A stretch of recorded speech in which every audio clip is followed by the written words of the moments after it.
دیکھیے اس وقت بات G7 سے نکل چکی ہے. G7 چھوڑیں, اس وقت ساری دنیا کو اس بات کو دیکھنا ہوگا کہ کیا وہ انڈیا اور پاکستان کے درمیان ایک ایسی جنگ چاہتے ہیں. اگر وہ چاہتے ہیں تو ایک علیحدہ بات ہے, وہ سمجھتے ہیں کہ پاکستان نے یہ جنگ خود لڑنی ہے تو پاکستان یہ جنگ لڑنے کے لیے تیار ہے.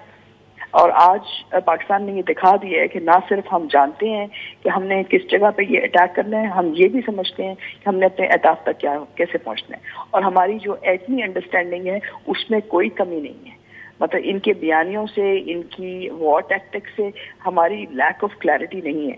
ہمیں بالکل صحیح طریقے سے پتا ہے کہ ہم کیا کرنا چاہتے ہیں اور کیسے جانا چاہتے ہیں, اور ہم نے اپنے تمام اہداف بغیر کسی لاس کے اٹھانا.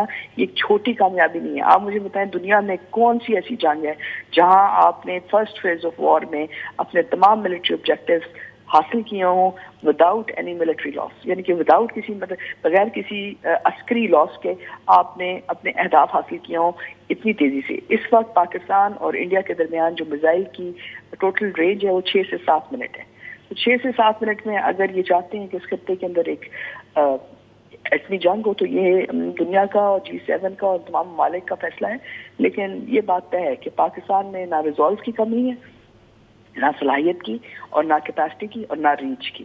اور اس لیے اس وقت ایک بہت بڑا ہم ایک پاز لے رہے ہیں جو ہم ہندوستان کو دے رہے ہیں. لیکن ایٹ دس ٹائم آپ کی تمام جو ایٹمی قوت ہے وہ فل فلیج رسپانس کے لیے تیار ہے. Full spectrum response is in effect. بالکل ایسے دفاع کے لیے ہم تیار بھی ہیں. اور ابھی میں عامر رضا صاحب آپ کی طرف آؤں گا. آپ فرمائیے گا کہ ہمارا جو دفاعی سسٹم ہے اور کیپیبلٹی ہے اس کو آپ نے آبزرو, ڈیفینیٹلی آپ کی گہری نظر ہے, آپ اچھے طریقے سے دیکھتے ہیں کہ کس طرح ہم ریٹیلیٹ بھی کرتے ہیں, جواب بھی دیتے ہیں. ہمارا سوئفٹ ریٹارٹ جو آپریشن تھا وہ بھی بھارت کو اچھی طرح سے یاد ہوگا. ذرا دفاعی سسٹم پر اور دفاعی کیپیبلٹی پر روشنی ڈالیے گا.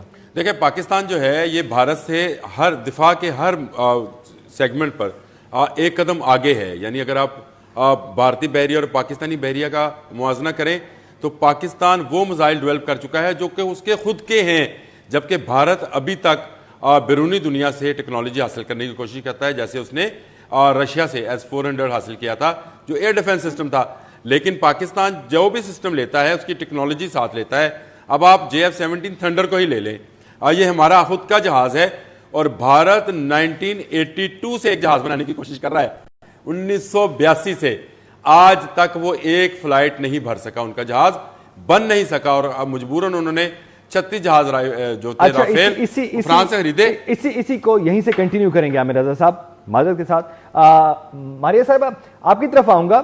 ابھی جس طرح سے عامر رضا صاحب بھی فرما رہے تھے, آپ سے اسی پر ذرا تھوڑا بات کرتے ہیں کہ دفاعی اعتبار سے ہم لوگ کتنے اسٹرانگ ہیں. دفاعی اعتبار سے آپ کی اسٹرینتھ آپ کی اوفینسو میں ہوتی ہے. یوٹیوب پر گوگلی نیوز دیکھنے کے لیے youtube.com کی سرچ بار میں googly news T V type کریں. گوگلی نیوز کے پیج پر سرخ رنگ کے سبسکرپشن والے بٹن پر کلک کرنا نہ بھولیے. یوٹیوب پیج پر اپلوڈ ہونے والی ویڈیوز سے باخبر رہنے کے لیے بیل آئیکن پر کلک کیجیے. آپ کو ہر نئی ویڈیو کے بارے میں نوٹیفیکیشن موصول ہو جائے گا.